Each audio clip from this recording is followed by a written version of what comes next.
Hello students, मैं SK Hussain. Welcome to Chemistry Garden by S.K. Welcome to Hussain, Chemistry sir. Garden. Welcome to by Chemistry S.K. Garden. S.K. Hussain, Hussain sir. Sir की Welcome class to Chemistry Chemistry Garden. Garden में आपका By स्वागत है। S.K. Hussain, sir. आज हम लोग इस chapter को जो पढ़ेंगे तो इससे रिलेटेड कुछ बात हम बतला देते हैं कि अभी तो एग्जाम होने वाला है 10th और 12th का। तो अभी हम 10th तक का सारा साइंस का वीडियो अपलोड करेंगे और 12th के केमिस्ट्री का भी हम वीडियो अपलोड करेंगे। जो चैप्टर होता है वो इस हिसाब से होता है कि सारे बोर्ड को टेकअप कर ले, पूरा डीप उसमें होता है जो आपके एग्जाम के लिए और कंपटीशन के लिए भी काम आएगा। तो देखिए इसमें अभी हमको पढ़ना है 12 और 10th का जो वीडियो अपलोड होगा उसको, और एग्जाम के बाद फिर 9th और 11th का जो वीडियो अपलोड करेंगे एग्जाम खत्म हो जाएगा उसके बाद। तो अभी इसमें कार्बन एंड इट्स कंपाउंड की कुछ स्टूडेंट्स का मांग था कि इसको पढ़ाया जाए, तो इसको अभी हम पढ़ा रहे हैं। लेकिन देखिए ये चैप्टर 10th के केमिस्ट्री का इतना लंबा चैप्टर और जो बेसिक हमने 11 को अपलोड किया है उसको अगर देखिएगा तो आपको समझ में ज्यादा से ज्यादा आएगा। तो चलिए इसमें हम सबसे पहले देखते हैं कि कार्बन एंड इट्स कंपाउंड, मतलब कि कार्बन क्या है और उसका कंपाउंड क्या होता है। तो सबसे पहले हम देखेंगे carbon and its compound, Hindi में इसको कहेंगे कार्बन और उसका यौगिक। तो सबसे पहले जान लेते हैं कि कार्बन क्या होता है, फिर जानेंगे कि उसका कंपाउंड मतलब उसका यौगिक क्या होता है। कार्बन के बारे में इंट्रोडक्शन, फिर उसके यौगिक के बारे में इंट्रोडक्शन, पूरा इसको पढ़ लेंगे। आज जो जैसे हमने बतलाया है उस तरह पढ़ते रहिए, आप लोग को इससे बहुत फायदा होगा। तो चलिए सबसे पहले हम देख लेते हैं कि कार्बन क्या होता है। देखिए कार्बन के बारे में जो ये इतना इंट्रोडक्शन हमने दिया है, ये सब हमारे पीछे वीडियो में इलेक्ट्रॉनिक कॉन्फ़िगरेशन जो फर्स्ट वीडियो मेरा था उसमें आपको सब कुछ मिल जाएगा समझने का। देखिए वहां पर हमने वीडियो में इसलिए समझा दिया था कि अब बेस का वीडियो हमने बना दिया था, यहाँ पर हमको समझाने में टाइम भी कम लगेगा और जल्दी चैप्टर खत्म भी हो जाएगा। नहीं तो यहीं पे हम समझाते हैं कि अब हम ये कैसे लिखा, ये सब कैसे आया, तो यहीं पे एक ही चैप्टर को खत्म करने में हमको 1-1.5 महीना लग जाता।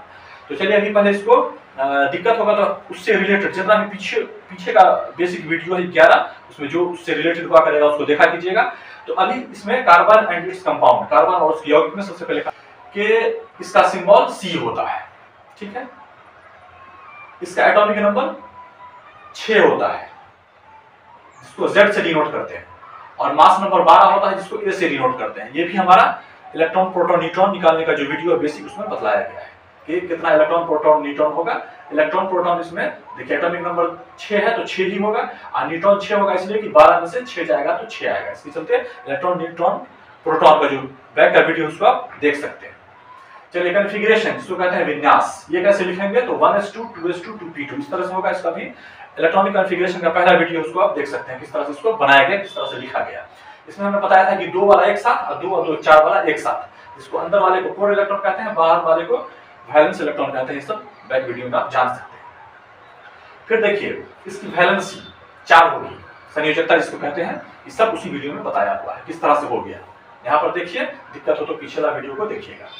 देखिए ये पीरियड नंबर आवर्त 2 में रखा गया है, ये 2, और ग्रुप इसका 4 है, वैलेंसी तो 4 के ए में रखा गया है, काहे कि इसमें कहीं भी डी नहीं आया है ऑर्बिटल, इसलिए 4 के ए में सब है टोटल। पिछला वीडियो में आप इसको देख सकते हैं।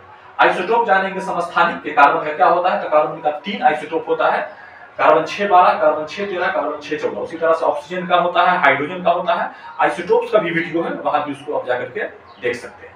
तो ये कार्बन का आइसोटोप्स था, ठीक है। अब कार्बन के बारे में ही कुछ और बेसिक बात सब हम जान लेते हैं, उसको गौर से देखिए। अपने किसी भी लैंग्वेज में कुछ बोर्ड ऐसा है जो बच्चे सब उसको उर्दू में भी लिखता है, हिंदी इंग्लिश किसी लैंग्वेज में आप उसको लिख सकते हैं। जब आपको आती रहेगी तो किसी लैंग्वेज में लिख लीजिएगा।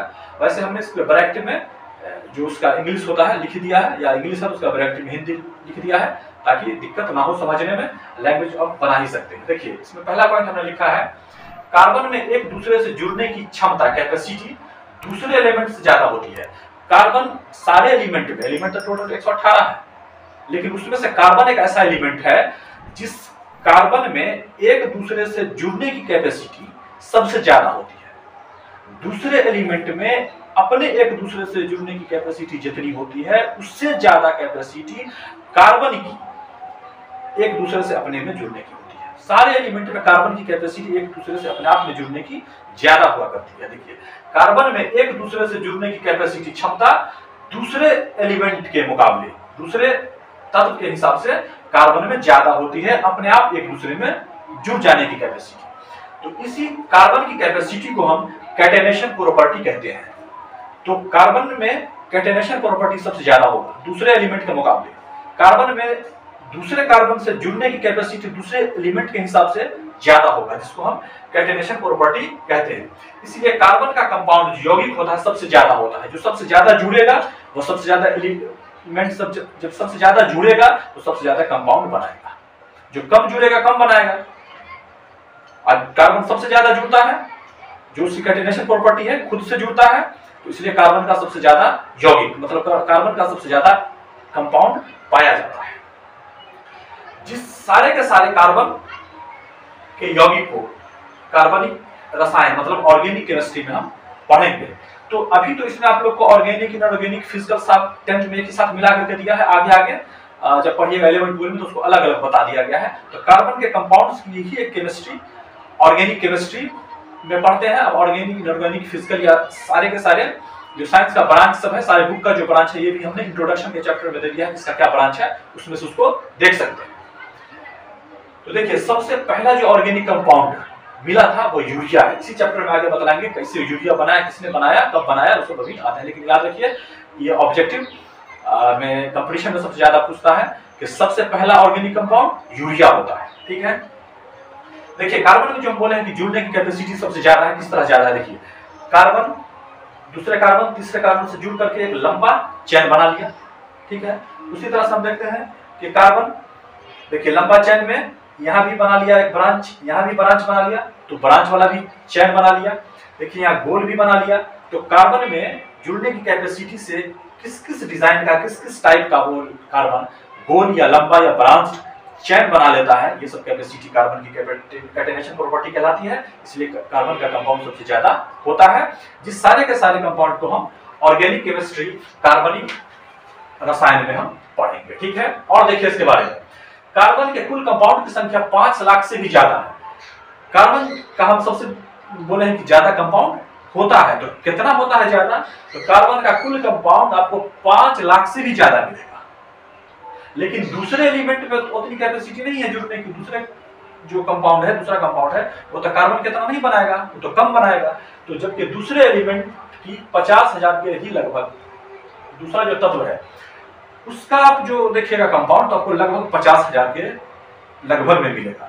लेकिन कार्बन का कंपाउंड जो कैटेनेशन प्रॉपर्टी के कारण जुड़ने के कारण सबसे ज्यादा है उसकी प्रॉपर्टी कंपाउंड बनाने की, तो आपको कार्बन का कंपाउंड इसलिए सबसे ज्यादा 5 लाख से भी ज्यादा मिलता है। जबकि दूसरे का कितना मिलता है, दूसरे एलिमेंट का कंपाउंड 50,000 के लगभग मिलता है।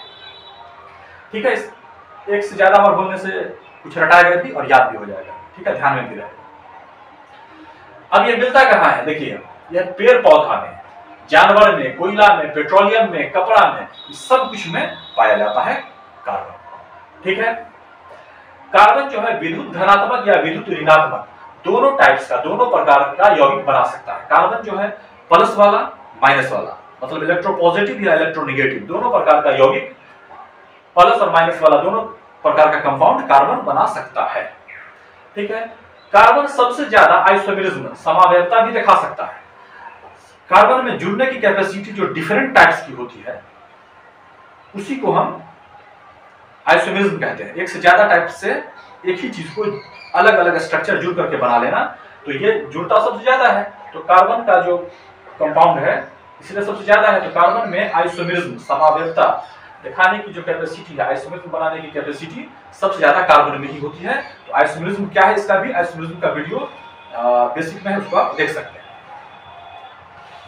उसी तरह से हम देखेंगे कि कार्बन का जो कंपाउंड होता है वो कोवैलेंट बॉन्ड बनाता है। कोवैलेंट कंपाउंड होता है, सहसंयोजी होता है कार्बन का कंपाउंड। साथ में जानिए कि पीरियोडिक टेबल में जो कार्बन का 4 ग्रुप है उसमें और कौन-कौन एलिमेंट है कार्बन के साथ में, तो देखिए कार्बन के साथ ही आपको मिल जाएगा सिलिकॉन भी, जर्मेनियम भी, टीन भी और लेड भी। इस तरह से आपने इतना जाना। अब एक बात और जानिए कि इलेक्ट्रॉन्स ऑफ कार्बन, कार्बन कितने रूप में पाया जाता है। कार्बन को पाया जाने का एक से ज्यादा रूप होता है, तो होता है। तो उसे कहते हैं एलोट्रॉप्स। एक से ज्यादा रूप में कार्बन पाया जाता है। कार्बन एक से ज्यादा रूप में पाया जाता है, जिसको ही हम एलोट्रॉप्स अपर रूप कहते हैं कार्बन का, एक से ज्यादा रूप में। तो कहा किस किस रूप में पाया जाता है? तो देखिए, कार्बन हीरा के फॉर्म में पाया जाता है। कार्बन का एक रूप है हीरा, डायमंड। दूसरा रूप है ग्रेफाइट, इस रूप में भी पाया जाता है। और तीसरा भी एक है जो है बकमिंस्टर फ्लूरीन। बकमिंस्टर फ्लूरीन, ठीक है, ये 3 है। तो इसमें ये तो नहीं है सिलेबस में, लेकिन हीरा और ग्रेफाइट है।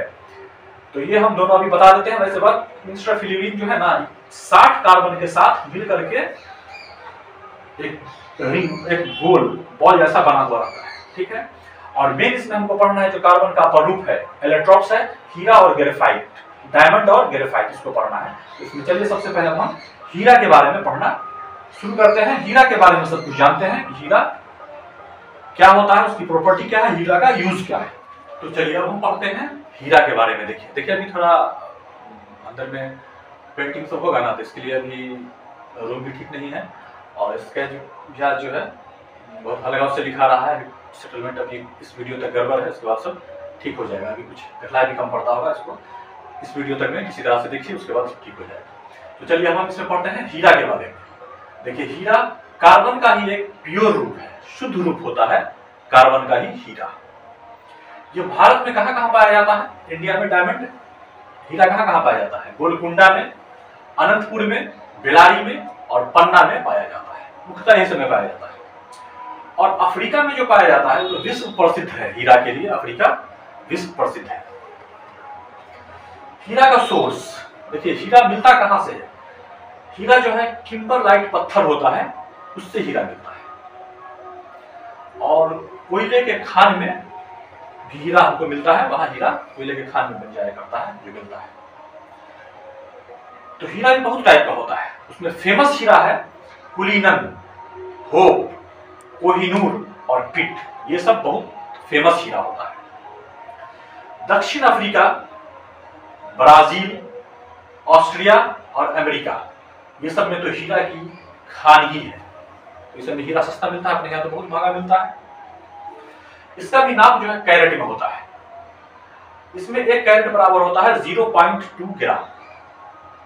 इतना हीरा लीजिएगा तो 1 कैरेट होगा 0.2 ग्राम। बताइए कितना छोटा हुआ और कितना महंगा मिलता है। हीरा का गुण, हीरा की कुछ प्रॉपर्टीज होती है, उसको देखिए। हीरा में कार्बन एटम जो होता है, कार्बन का ही तो बना हुआ है, उसका शुद्ध रूप है। तो हीरा में जो कार्बन का एटम होता है वो 4 अपने पड़ोसी नजदीक नजदीक वाले कार्बन एटम के द्वारा कोवैलेंट बॉन्ड से जुड़ा रहता है, घिरा रहता है। समझे? मतलब कि हीरा में जो कार्बन एटम होता है वो अपने पड़ोसी 4 कार्बन एटम से कोवैलेंट बॉन्ड के द्वारा घिरा रहता है या जुड़ा रहता है, ठीक है। ये चारों कार्बन एटम रेगुलर टेट्राहेड्रॉन के चारों टॉप पर रहते हैं। और ये चारों जो घिरा हुआ है वो चारों रेगुलर टेट्राहेड्रॉन के चारों शीर्ष पे कार्बन एटम सब रहता है और चारों जगह पे मजबूती से बंधा हुआ रहता है।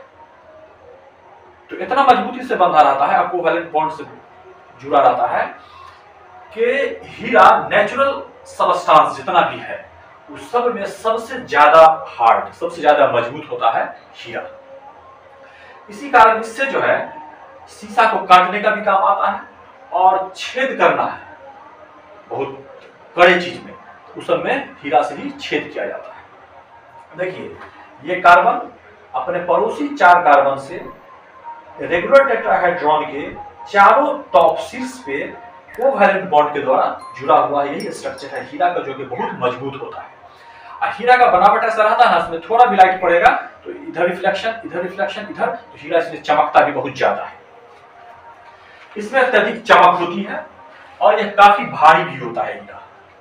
यह विद्युत का कुचालक होता है, उसमें करंट नहीं चलेगा, इंसुलेटर होता है। यह ऑक्सीजन में जब जला दीजिएगा हीरा को तो CO2 गैस बन के खत्म हो जाएगा, हीरा का इस्तेमाल कहाँ है, यूज? तो चमकदार होने के कारण ये बहुत अट्रैक्टिव, आकर्षक और बहुत कीमती तो होता ही। इससे जेवर जितना भी जेवरात है, ज्वेलरीज बनता है इससे। काला हीरा होता है जिसको बोल्ट कहते हैं, इससे भी गिलास शीशा को काटा जाता है, चट्टान में छेद करने में और पत्थर पर पॉलिश करने में काम लिया जाता है, बोल्ट काला हीरा से। ठीक है, अब देखते हैं ग्रेफाइट क्या है। ग्रेफाइट के बारे में जानते हैं, उसका क्या गुण है, उसका क्या प्रॉपर्टीज है, उसका क्या इस्तेमाल है। अब ग्रेफाइट को गौर से देखिए। तो चलिए हम देखते हैं ग्रेफाइट के बारे में। देखिए, यह काला और अपारदर्शी ओपैक होता है। ग्रेफाइट जो है काला होता है और अपारदर्शी होता है, ओपैक मतलब इसमें इस तरफ से उस तरफ हमको दिखलाई नहीं पड़ेगा। शीशा सब होता है पारदर्शी, जो ऐसा शीशा जिसमें इधर से उधर दिखलाई पड़ जाए उसको ट्रांसपेरेंट कहते हैं, पारदर्शी शीशा।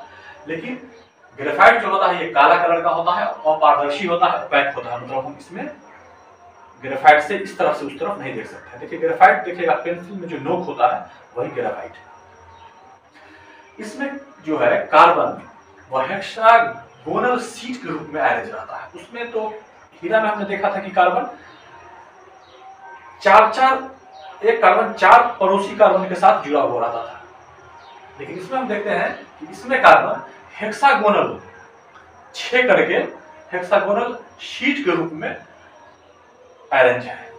ठीक, इसके बीच में भी होता है लेकिन कोवैलेंट बॉन्ड। लेकिन इसमें जो हेक्सागोनल शीट है तो दो शीट के बीच में जो फोर्स ऑफ अट्रैक्शन होता है वही कमजोर होता है, जिसके कारण ये बहुत सॉफ्ट मुलायम होता है। इसलिए देखिएगा कि पेंसिल की नोक जो है थोड़ा सा प्रेशर देने से वो टूट जाती है। इसी कारण इसका इस्तेमाल लुब्रिकेंट के भी रूप में होता है। लुब्रिकेंट का मतलब होता है ग्रीज मोबिल, जहां फ्रिक्शन को कम किया जाए वहां इससे ग्रेफाइट से लुब्रिकेंट भी बनाया जाता है। देखिए इसमें ग्रेफाइट में धातु के जैसी चमक होती है और ग्रेफाइट उष्मा और विद्युत का सुचालक होता है, मतलब कि कंडक्टर। सुचालक मतलब कंडक्टर। तो हीरा में देखिए सुचालक मतलब होता है कंडक्टर। तो हीरा में हीट और करंट चल सकता है, कि हीट और करंट का ग्रेफाइट है। ग्रेफाइट में हीट और करंट चल सकता है, कहे कि ग्रेफाइट हीट और करंट का कंडक्टर होता है, इसलिए इससे इलेक्ट्रोड भी बनाया जाता है। तो देखिएगा बैटरी को खोलने के अंदर में काला कलर का जो रॉड निकलेगा वो सब ग्रेफाइट का ही बना रहता है। इसका मेल्टिंग पॉइंट मतलब पिघलने की जो बिंदु है वह 3700 डिग्री सी है। देखिए बहुत ज्यादा होता है, ये जल्दी पिघलता नहीं है। इसी कारण इसका इस्तेमाल मेटल को जब हम गलाएंगे, अब देखिए लोहा को ही अगर हम गला रहे हैं लोहा के बर्तन में रख के, तो लोहा गलने से पहले तो उसका बर्तन ही गल जाएगा। तो इसीलिए इसका मेल्टिंग पॉइंट देख रहे हैं कि 3700 डिग्री है, बहुत ज्यादा है, लोहा से बहुत ज्यादा है। इसी कारण से इसका इस्तेमाल मेटल को गलाने के लिए जो उसका हम बर्तन बनाएंगे उसमें करते हैं। तो इसकी तो गलेगा जल्दी नहीं, उसके पहले लोहा ही गल जाएगा। तो लोहा को गलाने के लिए इसी ग्रेफाइट से बने हुए बर्तन का हम इस्तेमाल करते हैं। इसको भी अगर हम ऑक्सीजन के साथ गर्म करेंगे तो हीरा के जैसे ये भी CO2 बन करके खत्म हो जाएगा। अब हम देखते हैं ग्रेफाइट का क्या यूज है। बहुत सारा यूज आपने इसमें ही देख लिया, लेकिन ऐसे देखिए इससे पेंसिल बनता है, इससे काला पेंट भी बनता है।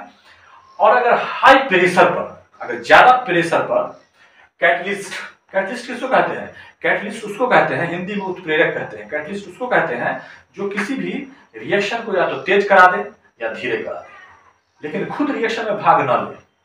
अब जैसे कोई एक आदमी का किया कि 2 आदमी को लड़वा दिया, लेकिन खुद अलग रहा, दोनों को लड़वा दिया, या 2 लड़ाई को हटा दिया लेकिन खुद अलग रहा, तो वो आदमी कैटलिस्ट का काम किया। तो वो वैसा चीज, वैसा केमिकल जो किसी रिएक्शन को या तो धीरे करा दे या तेज करा दे, लेकिन खुद रिएक्शन में नहीं भाग जाए ले, उसी को हम कैटलिस्ट उत्प्रेरक कहते हैं। तो अगर हाई प्रेशर पर कैटलिस्ट के प्रेजेंस में कैटलिस्ट डाल करके हाई प्रेशर पर अगर हम ग्रेफाइट को गर्म करते हैं तो ये हीरा में बदल जाता है। तो ऐसा पहले होता था, अल्केमी कहलाता था वैसा आदमी सब, जो किसी में इलेक्ट्रॉन को, जैसे Hg है मरकरी 80 उसका एटॉमिक नंबर होता है, उसमें से अगर एक इलेक्ट्रॉन हटा दिया जाए तो उसका एटॉमिक नंबर कितना हो जाएगा? 79 जो कि सोना के बराबर होता है। तो इस तरह से करके एक एलिमेंट को दूसरे महंगे एलिमेंट में बदला जाता था। जो एल्केमिस्ट कहलाते थे, अल्केमी कहलाते थे, वो ऐसा करते थे। अब देखिए इसमें हम थोड़ा कोयला के बारे में जानना चाहते हैं, इसको अब गौर से देखिए। तो चलिए हम देखते हैं कि कोल क्या होता है। देखिए यह स्पेशली कार्बन कंपाउंड और फ्री कार्बन का मिक्सचर होता है। कोयला जो होता है कोल, वो मुख्यतः कार्बन के कंपाउंड का और फ्री कार्बन जो है, ये दोनों का मिक्सचर हुआ करता है कोयला। जिस केमिकल प्रोसेस के द्वारा वनस्पतिक पदार्थों का परिवर्तन कोयले में होता है उसे कार्बनीकरण कहते हैं। देखिए वैसा केमिकल प्रोसेस जिसके द्वारा, जैसे पेड़ पौधा हुआ, ये सब का चेंजिंग कोयला में होगा तो उसको हम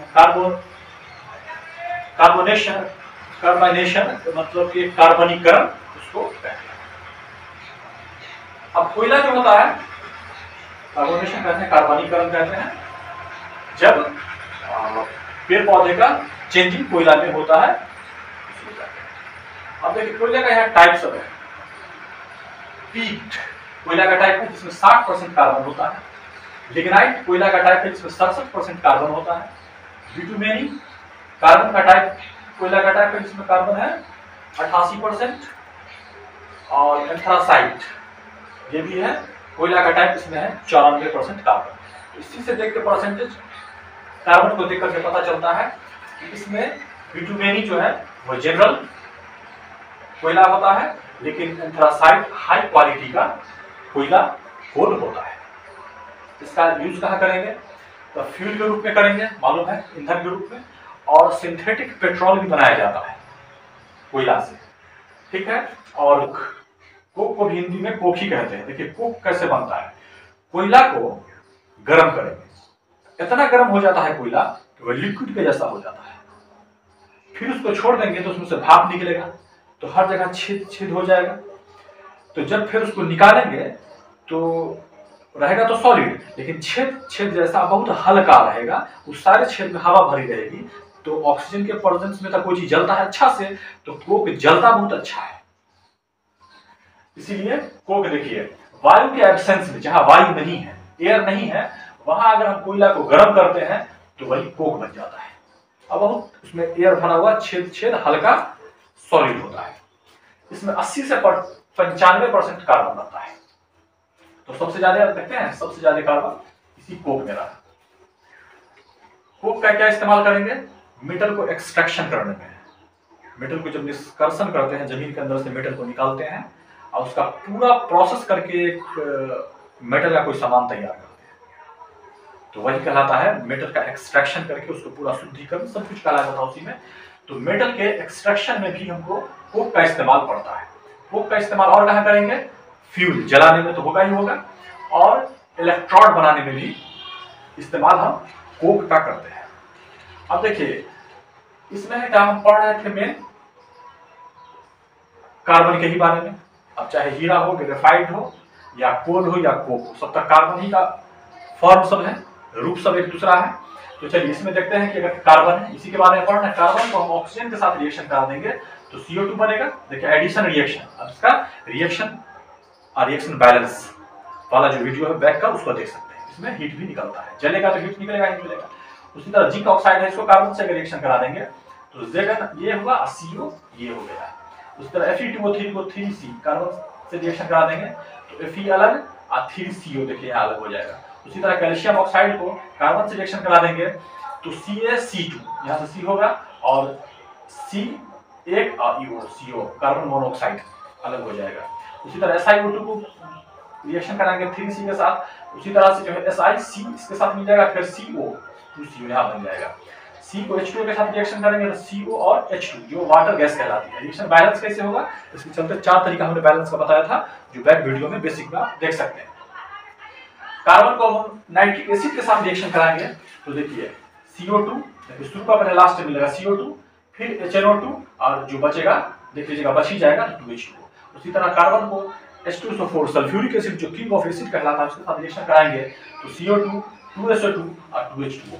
इस तरह से करके इस चैप्टर का आज तो चलिए अब हम इसमें देखते हैं कि कंपाउंड्स ऑफ कार्बन, कार्बन का जो कंपाउंड सब होगा, मतलब कार्बन का यौगिक क्या है, कितना होता है, कैसे बनता है, उसके बारे में कुछ देखिए। उसको धीरे धीरे आगे बढ़ाएंगे, क्योंकि चैप्टर लंबा है तो इसका वीडियो भी थोड़ा लंबा होगा, और कितना क्लास होगा टाइप सब हम इसमें वीडियो में लिख दिया करेंगे ऊपर में, इसको गौर से देखते रहिए।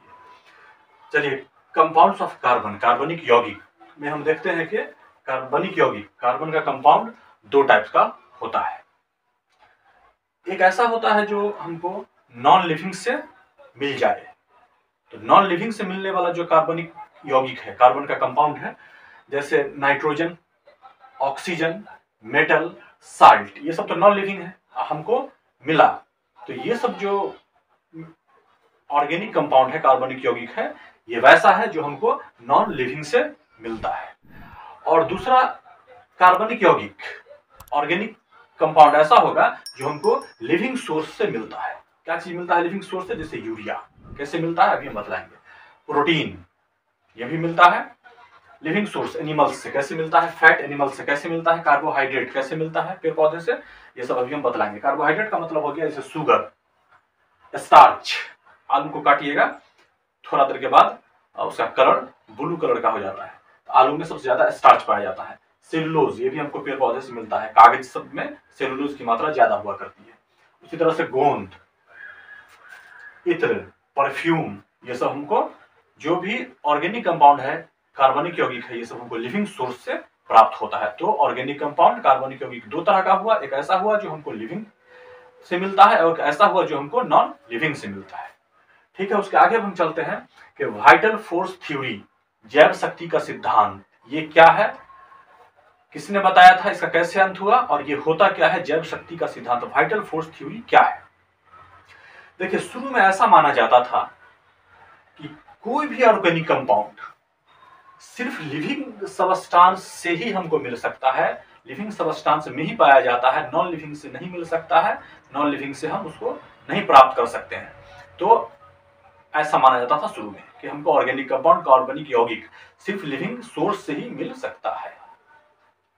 तो इसी के आधार पर स्वीडन के एक साइंटिस्ट थे जिनका नाम था बर्जिलियस। उन्होंने बतलाया कि कार्बनिक यौगिक या कार्बन का कंपाउंड एक शक्ति, लिविंग थिंग से प्राप्त होता है, इसलिए वो एक शक्ति के प्रभाव से ही बन सकता है, ऐसा नहीं बन सकता है। और इसको हम चाहेंगे कि ऐसे बना ले, लैब में बना ले, तो लैब में नहीं बन सकता है, क्योंकि ये एक शक्ति के प्रभाव से ही बनता है, लिविंग सोर्स से ही बन सकता है कोई भी कार्बनिक यौगिक, ऑर्गेनिक कंपाउंड। इसीलिए इसको हम vital force theory, VFT theory, vital force theory हम जैव शक्ति का सिद्धांत कहते थे। लेकिन 1828 में ही जर्मन के केमिस्ट थे और इन्हीं बर्जिलियस के स्टूडेंट थे जिनका नाम था ओहलर।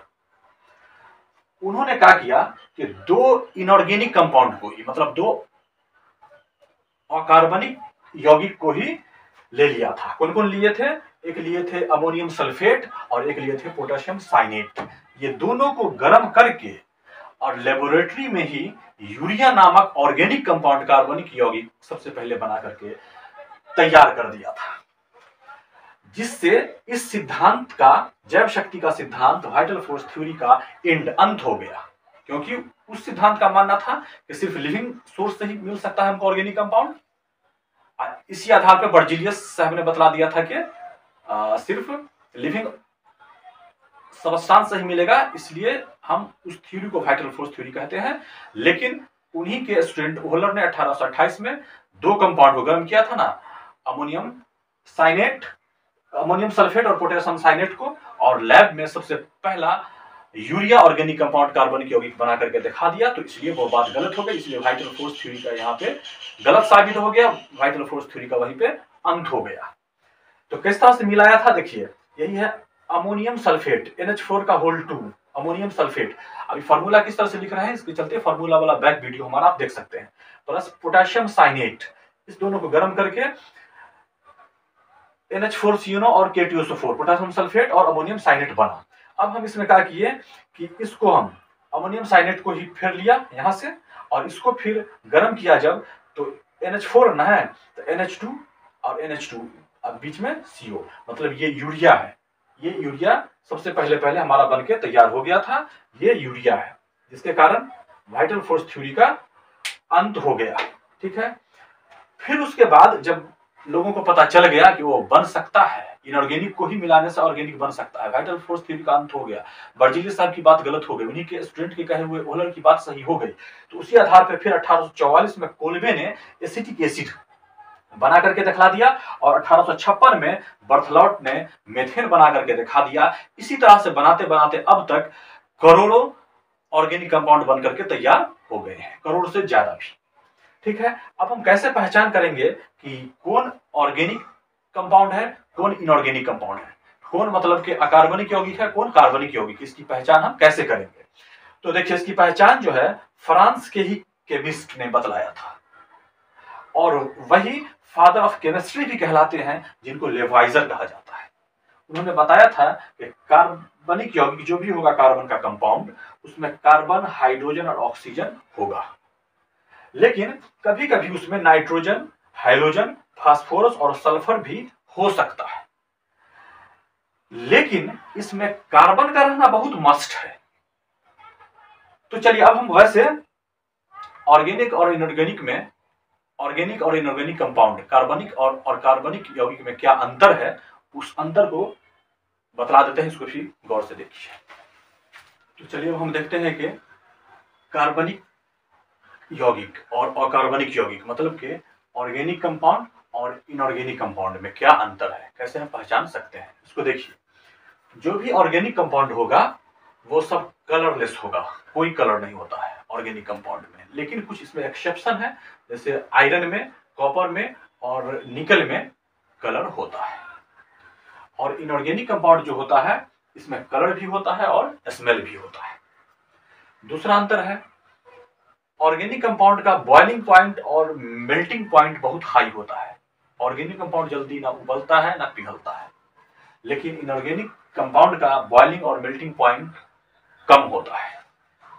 उसी तरह से ऑर्गेनिक कंपाउंड दिक्कत के साथ जलता है, लेकिन इनऑर्गेनिक कंपाउंड आसानी से जल जाता है। उसी तरह से ऑर्गेनिक कंपाउंड पानी में तो घुल जाता है, लेकिन ऑर्गेनिक सॉल्वेंट में नहीं घुलता है। लेकिन इनऑर्गेनिक कंपाउंड पानी में ही नहीं घुलता है, लेकिन ऑर्गेनिक सॉल्वेंट में घुल जाता है। उसी तरह से ऑर्गेनिक कंपाउंड में जो रिएक्शन होता है वह सिंपल रिएक्शन होता है, लेकिन फास्ट होता है, और इनऑर्गेनिक कंपाउंड में रिएक्शन स्लो होता है और कॉम्प्लेक्स रिएक्शन होता है। उसी तरह से ऑर्गेनिक कंपाउंड में आइसोमेराइजेशन की घटना कम पाई जाती है, लेकिन इनऑर्गेनिक कंपाउंड में आइसोमेराइजेशन की घटना ज्यादा पाई जाती है। अब ऑर्गेनिक कंपाउंड हम देखेंगे कि कहां कहां से क्या क्या चीज के रूप में मिलता है, उसको अभी हम बतलाते हैं। चलिए हम देखते हैं कि ऑर्गेनिक कंपाउंड प्लांट और एनिमल से, तो शुरू में ही ऐसी धारणा थी कि मिलता है, अब बाद में तो इनऑर्गेनिक कंपाउंड से भी, नॉन लिविंग से भी मिलने लगा, लिविंग से तो मिलता ही था। उसके अलावा जो ऑर्गेनिक कंपाउंड है वो कोयला से और पेट्रोलियम से भी प्राप्त होता है। तो देखिए, कोयला से जो प्राप्त होता है, कौन कौन चीज प्राप्त होता है ऑर्गेनिक कंपाउंड में, उस सब चीज को देखिए, और किससे क्या चीज प्राप्त होता है। जैसे देखिए, कोयला से कोक मिला, फिनॉल मिला, डोमेस्टिक गैस मिला, अमोनिया, कोल टार, ये सब प्राप्त होता है। अब कोक से देखिए कैल्शियम कार्बाइड और लिक्विड फ्यूल ये मिलेगा, और कैल्शियम कार्बाइड से एसिटिलीन, और एसिटिलीन से एसिटिक एसिड और प्लास्टिक मिला। फिनॉल और डोमेस्टिक गैस से भी प्लास्टिक मिला। अमोनिया से खाद, फर्टिलाइजर मिला, और कोल टार से देखिए एनिलीन मिला, जिससे डाई मिला। मेडिसिन बनने वाला सामान मिलेगा, नेप्थेनिल मिलेगा, बेंजीन मिलेगा, टॉल्यूइन मिलेगा, और उससे एक्सप्लोसिव पदार्थ, विस्फोटक पदार्थ प्राप्त होगा। कोयला के बाद पेट्रोलियम से भी हम देखते हैं कि ऑर्गेनिक कंपाउंड क्या क्या चीज प्राप्त होता है। देखिए, बहुत कुछ ऐसा है जो हमको मालूम नहीं होता है कि ये और से मिलेगा या कहां से मिलेगा, लेकिन बहुत कुछ है जो कोयला से मिलता है। कोयला से इतना सामान मिलता है, इतना कार्बनिक कंपाउंड है। कोयला को इसलिए काला हीरा कहा गया है कि उससे बहुत कुछ कोल से हमको प्राप्त होता है। ब्लैक डायमंड कहा जाता है। देखिए पेट्रोलियम से हमको परफ्यूम मिलता है, फाइबर रेशा मिलता है, लिक्विड फ्यूल मिलेगा, लुब्रिकेंट स्नेह मिलेगा, एस्फाल्ट मिलेगा, अल्कोहल मिलेगा, एक्सप्लोसिव विस्फोटक, डाई रंग, डोमेस्टिक गैस, पैराफिन, प्लास्टिक और रबर, इतना चीज हमको पेट्रोलियम से भी प्राप्त होता है। चलिए इसके भी अब हम आगे देखते हैं। चलिए अब हम देखते हैं कि ऑर्गेनिक कंपाउंड कार्बनिक यौगिक का कहाँ कहाँ यूज है, उसका इस्तेमाल कहाँ कहाँ है और उसका इंपॉर्टेंस महत्व क्या है। चलिए देखते हैं। हमारे भोजन में जो कार्बोहाइड्रेट होता है, जैसे कार्बोहाइड्रेट कहाँ मिलता है, चावल में, गेहूं में, चीनी, आलू, ये सब में कार्बोहाइड्रेट होता है। तो हमारे भोजन में जो कार्बोहाइड्रेट होता है उसमें भी ऑर्गेनिक कंपाउंड है। प्रोटीन, उसमें भी ऑर्गेनिक कंपाउंड है। प्रोटीन का मतलब प्रोटीन कहाँ मिलता है, मांस में, दाल में, अंडा में, इसमें ज्यादा प्रोटीन मिलता है, उसमें भी ऑर्गेनिक कंपाउंड है। उसी तरह से विटामिन में, कपड़ा में, पेपर में, साबुन में, लकड़ी में, इंक में, रंग में, दवा में, ये सब में ऑर्गेनिक कंपाउंड मौजूद रहता है। उसी तरह से कुछ आर्टिफिशियल फाइबर है, जैसे रेयॉन, नाइलॉन, डेक्रोन, टेरिलीन, ये सब में। उसी तरह से डीडीटी का फुल फॉर्म होता है डाइक्लोरो डाइफिनाइल ट्राइक्लोरो इथेन। देखिए डीडीटी पर अब रोक लग चुका है, कहा कि डीडीटी पहले होता था कि उसका छिड़काव करते थे मच्छर के लिए या छोटे कीट के लिए, तो जब पानी बरसता था ना तो पानी में बह के चला जाता था पोखर नदी सब में, और उसमें जो मछली रहती थी उससे प्रभावित हो जाती थी। अब मछली को अगर कोई जानवर खाता था या अगर कोई चिड़िया खा जाती थी तो उसके अंडा का कवर धीरे धीरे खत्म होने लगा, तो इसलिए उस पर रोक लग गया है। डीडीटी नुकसान करता था, ये नॉन बायोडिग्रेडेबल है, मतलब कभी उसका असर खत्म नहीं होता था डीडीटी का।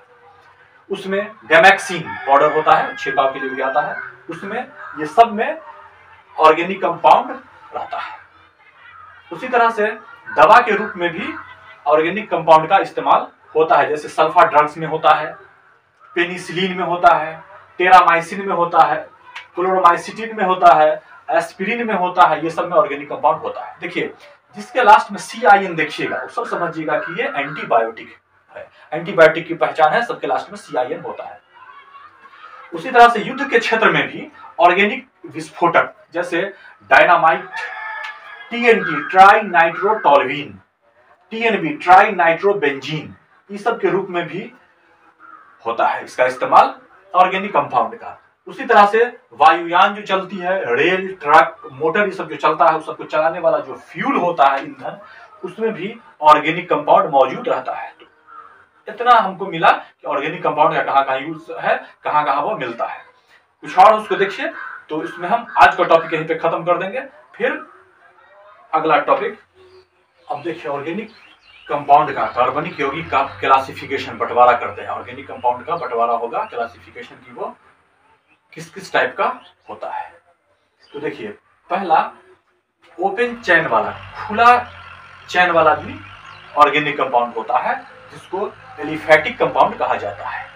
जैसे देखिए ये है खुला चेन, ये है ब्रांच लेकिन खुला चेन, ये भी है ब्रांच लेकिन खुला चेन, तो ये सब हुआ एलिफैटिक या खुला चैन वाला ऑर्गेनिक कंपाउंड। दूसरा होता है बंद चैन वाला या साइक्लिक कंपाउंड,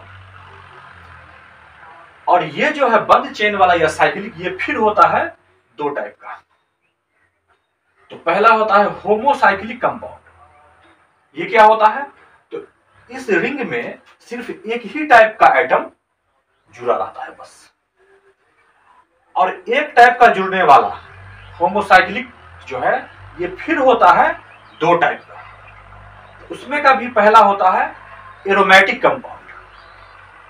एरोमेटिक कंपाउंड जो होता है ना वो सुगंधित होता है, एरोमा मतलब सुगंध, सुगंधित हुआ करता है एरोमेटिक कंपाउंड। तो एरोमेटिक कंपाउंड जो है इसमें जो रिंग होगा उसमें डबल बॉन्ड एक एक छोड़ छोड़ करके अल्टरनेट करके हुआ करता है। इस तरह से देखिए इस बेंजीन रिंग में डबल बॉन्ड है, फिर एक छोड़ के डबल है, फिर एक छोड़ के डबल है, फिर एक छोड़ के डबल है। इस तरह से ये कहलाता है एरोमेटिक कंपाउंड। इसी का दूसरा जो टाइप है एलिसाइक्लिक कंपाउंड। तो एलिसाइक्लिक कंपाउंड का जो सारा का सारा प्रॉपर्टी है वो एलिफैटिक वाले से मिलता जुलता हुआ रहता है।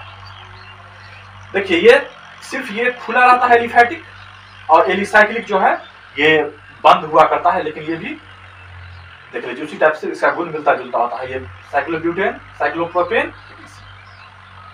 अब जो पहला था होमोसाइक्लिक कंपाउंड, इसी का दूसरा टाइप है हेटेरोसाइक्लिक कंपाउंड। होमोसाइक्लिक में क्या था कि इस रिंग में सारा का सारा आइटम एक ही टाइप का हुआ करता था, लेकिन हेटेरोसाइक्लिक कंपाउंड में हम देखते हैं कि इस रिंग में जो आइटम है वो कार्बन के अलावा अलग अलग टाइप का भी आइटम जुड़ा हुआ हो सकता है। जैसे ऑक्सीजन जुड़ा रहेगा, नाइट्रोजन जुड़ा रहेगा, या सल्फर जुड़ा हुआ रह सकता है। जैसे देखिए इसमें इस रिंग में 5 कार्बन है, लेकिन इसमें एक जो है 4 कार्बन है, लेकिन एक कार्बन की जगह पर एक नाइट्रोजन जुड़ गया है। तो ये फार्मूला हुआ किसका? पिरोल का। देखो इसमें कुछ फार्मूला से हम ज्यादा एग्जांपल में लिख दिए कि ताकि नाम रहे याद कि इसको कहते हैं पिरोल। देखिए इसमें सिर्फ O आ गया है तो इसको फ्यूरॉन, इसमें सिर्फ S आ गया है तो थायोफिन, और ये 6 कार्बन वाला है इसमें एक N आ गया है तो पिरिडीन। इस तरह से ये कहलाता है। बस एक छोटी सी बात देखिए, ये चैप्टर तो नहीं लेकिन ये पॉइंट यही खत्म होगा, इसका आगे ये चैप्टर चलता रहेगा जितना वीडियो तक चले। अब चलिए लास्ट का आज हम ये पॉइंट देख करके इसको इस चैप्टर को यहीं पे रोक देते हैं। लेकिन ये चैप्टर अभी खत्म तो नहीं हुआ है, ये बहुत लंबा चैप्टर है। अब जितना क्लास में भी चले, हमको लगता है 3-4 क्लास में चलेगा, उसको देखते रहिएगा तभी पूरा चैप्टर समझ में आएगा। क्योंकि ये बहुत लंबा चैप्टर है, एग्जाम और कंपटीशन में सबसे ज्यादा आएगा, इसलिए बहुत इंपॉर्टेंट है। इससे बहुत सारा बेसिक भी मजबूत होगा, इसलिए इसको बहुत गौर से देखिएगा, आगे भी पढ़ने में बहुत आसानी देगा दूसरे चैप्टर के लिए। ठीक है, तो देखिए फंक्शनल ग्रुप किसको कहते हैं। हमारे पुराने वीडियो में जो फॉर्मूला बनाना है उसमें हम फॉर्मूला बनाने के साथ फंक्शनल ग्रुप क्या है इसका जरूरत पड़ा था, हम बताए हुए थे, तो वहां से भी देख सकते हैं। लेकिन यहाँ पे आ गया है तो उसको बता देते हैं। ऑर्गेनिक कंपाउंड में, किसी भी कंपाउंड में, ऑर्गेनिक कंपाउंड के किसी भी कंपाउंड में प्रेजेंट वैसा ग्रुप जिस पर कंपाउंड का सारा केमिकल प्रॉपर्टी डिपेंड करता है, उसी की वजह से एल्काइल का नाम या गुण प्रॉपर्टीज चेंज हो जाता है, जिसके वजह से जिस पर पूरे के पूरे कंपाउंड की केमिकल प्रॉपर्टी डिपेंड करती है, उसी को हम फंक्शनल ग्रुप कहते हैं। जैसे OH जहां मिल जाएगा उसको अल्कोहल बना देगा, एल्काइल के साथ ये मिल जाएगा तो इसको एमीन बना देगा, ये मिल जाएगा तो इसको एल्डिहाइड बना देगा, ये मिल जाएगा कीटोन बना देगा, ये मिल जाएगा एस्टर बना देगा, और ये मिल जाएगा तो उसको एसिड बना देगा। इस तरह से हम जानते हैं कि ये सब फंक्शनल ग्रुप है। इसका डिटेल हमारा पिछला वीडियो फंक्शनल ग्रुप वाला फॉर्मूला बनाने वाला, उसमें आप देख सकते हैं। देखिए अब जो हम आगे पढ़ाएंगे वो पढ़ाएंगे ऑर्गेनिक कंपाउंड का, कार्बनिक यौगिक का नाम कैसे लिखते हैं, किसको किस नाम से जाना जाता है, नाम कितने टाइप का होता है, commercial name, trade name, general name, common name, IUPAC name, सब क्या है, नाम लिखने का पूरा तरीका जो फॉर्मूला बनाना था उससे रिलेटेड है। लेकिन इसको हम पूरा डीप में ले जाएंगे, जो 10th से होते हुए, नीट से होते हुए, कोई भी कंपटीशन में 11-12 का हो, कहीं भी हो, सब में काम आएगा। तो इसका पूरा हम डिटेल बतलाएंगे नाम लिखने का, एक दिन में पूरा वही चलेगा। देखते रहिए, धन्यवाद। Welcome to Chemistry Garden by S.K. Welcome to Hussain, Chemistry sir. Garden. Welcome to By Chemistry S.K. Garden. S.K. Hussain Sir. Sir के Welcome class to chemistry Hussain, chemistry sir. Garden में आपका By स्वागत है। S.K. Hussain sir.